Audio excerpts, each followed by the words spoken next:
Singapore is a booming modern city, with its population growing from 3 million in 1990 with a population density of 4,700 people per square kilometer to a staggering 5.5 million people in 2014 with about 7,600 people per square kilometer. Singapore has always been a multiracial country, with 74.3% of its population being Chinese, 13.3% being Malay, 9.1% being Indian, and the remaining 3.3% being smaller minority groups.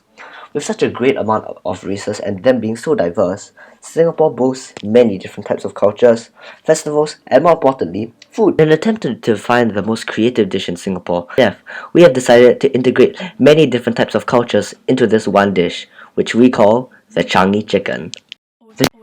The Changi chicken, which consists of a piece of roti prata, which represents the Indian culture in Singapore, fried omelette, which represents the European culture in Singapore, kampung chicken, which represents the Malaysian culture, and some fried bean sprouts, which represents the Chinese culture. The reason we chose such a name is because when people travel to Singapore, usually the first destination is Changi Airport. The chicken represents the airplanes of Changi Airport, and that culture keeps Singapore high class. The egg can be seen as the clouds when our plane is flying high, which also shows how high Singapore is. And the bean sprouts and the roti prata are near the bottom. Multiculturalism is also the foundation of Singapore's success.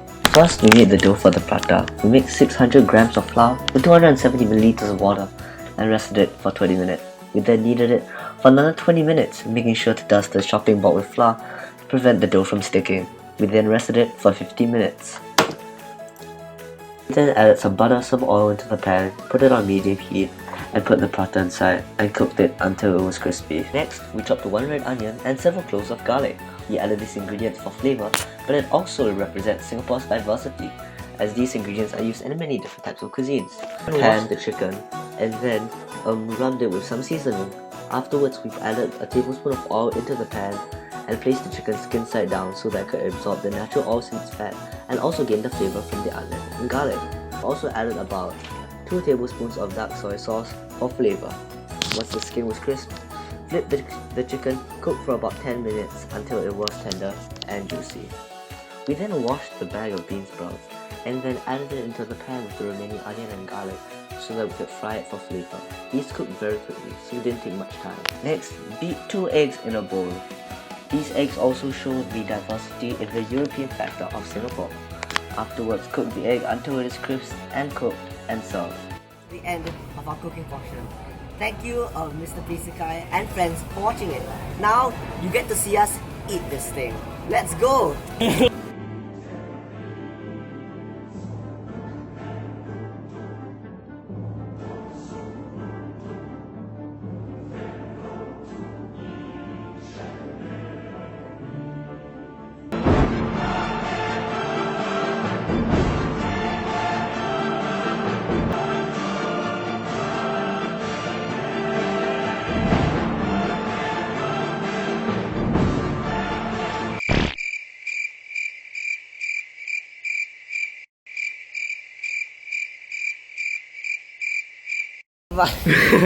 We have come to the end of our cooking presentation. Thank you. Some came in the mail today.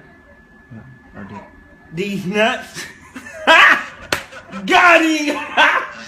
Got him!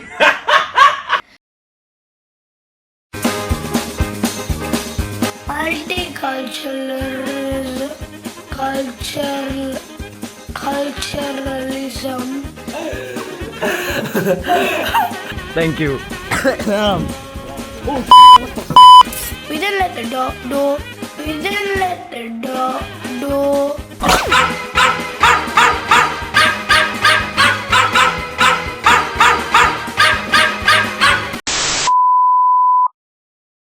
Mommy! It's over!